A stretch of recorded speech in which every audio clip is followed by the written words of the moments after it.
there, Neil.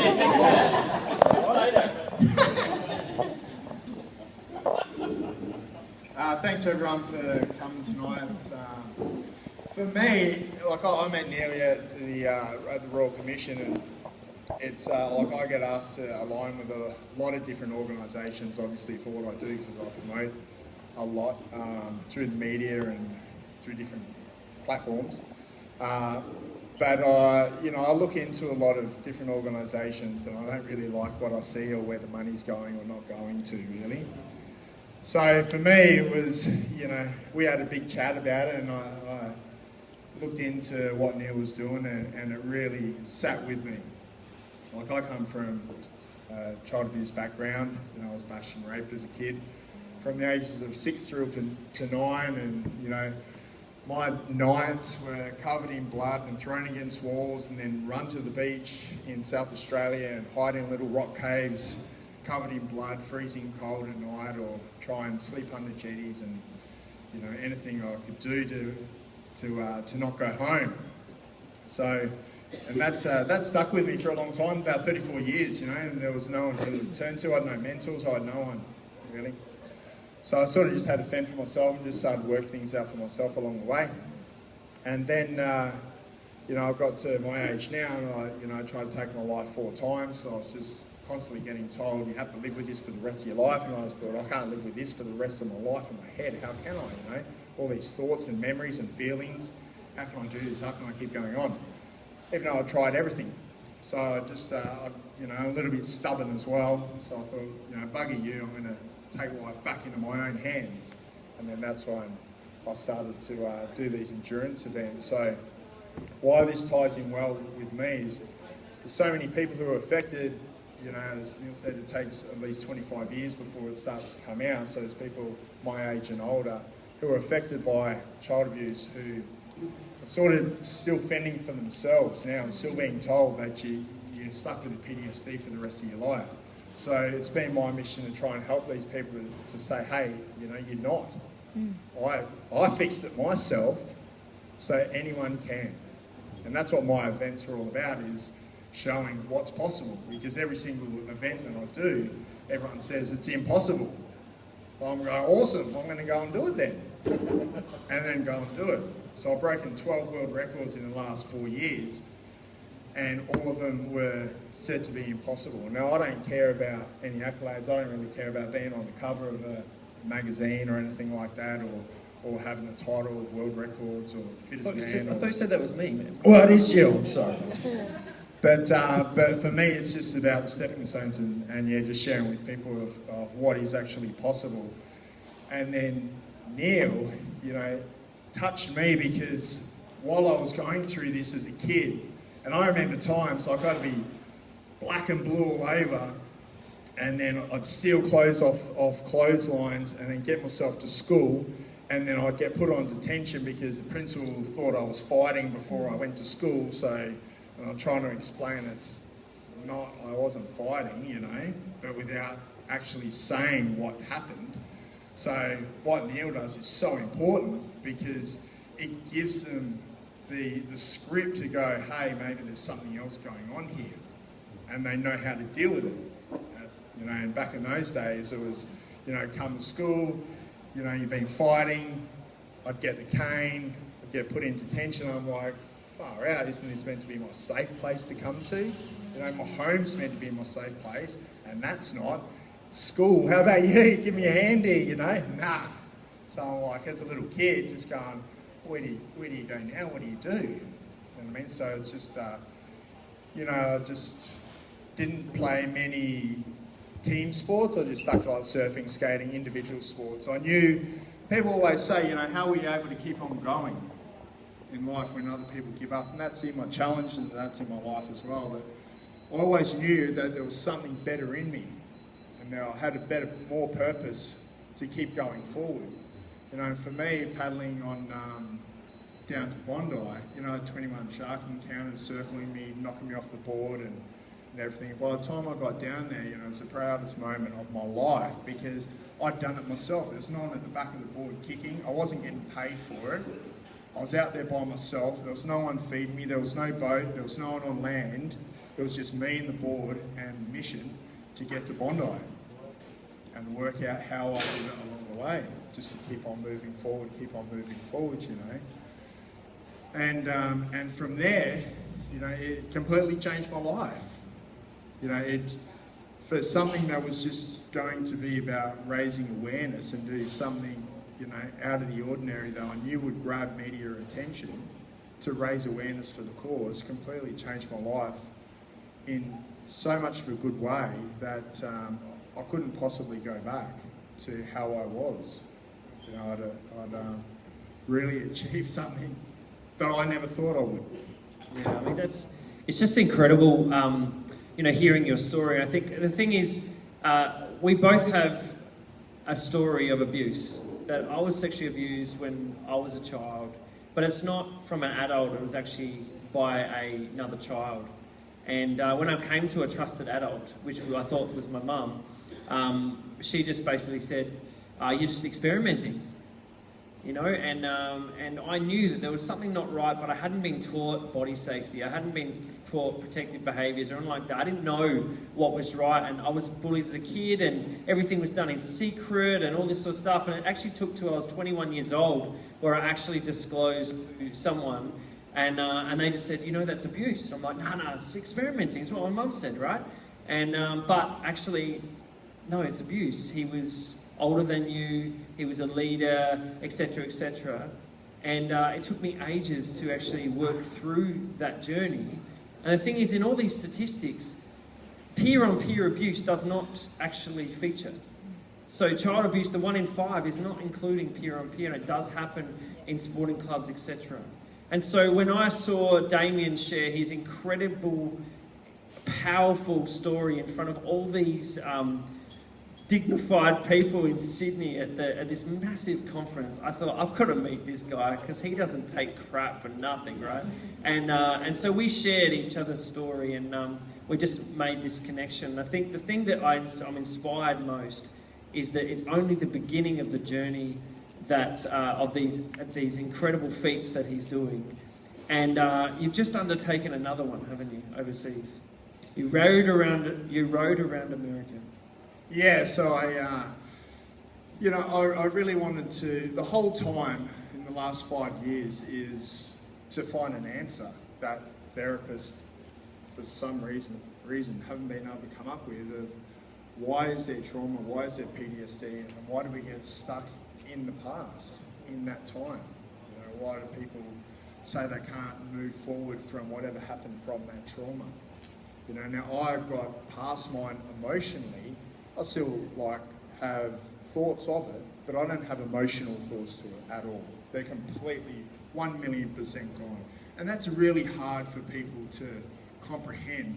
People who have gone to therapy every week for 30 years, like my sister, we had this conversation and I'm like, when's it going to get to a point where you go, well, this isn't working? For 30 years, same guy, it's not working. And if the statistics are getting worse in depression and suicide, it's not working at all. And there's so much promotion about the issues, but there's no promotions on the solution because they don't know what it is, or there's no money to be made out of the solution. So what I did, I decided I'd get a motorbike and we'll go over to America, to North Carolina, buy a motorbike off Craigslist and ride it 10,000 kilometres from one side to another.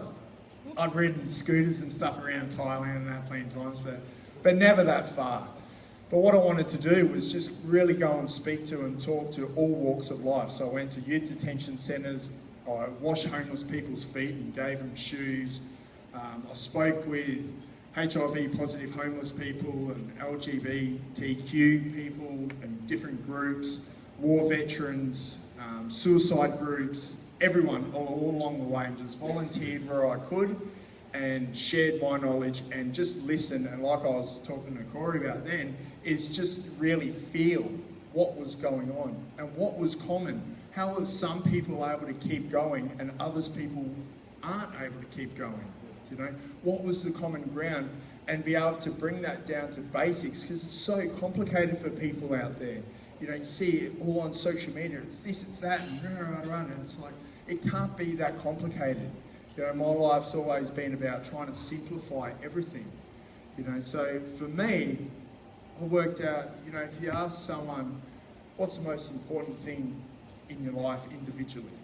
Some people might say love, or it's to have a goal, or it's family, which are all absolutely amazing things. But it goes deeper and it goes more simplified than that. So what I've come up with is the 3 pillars of the foundation of an individual is your breath. We're all breathing now, but we don't even realise. While I've been talking here, you've probably had 60 breaths and you don't even know. And time keeps on moving.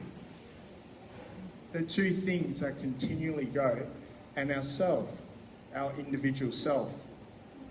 So when we face trauma, we have this connection with all 3 of these things.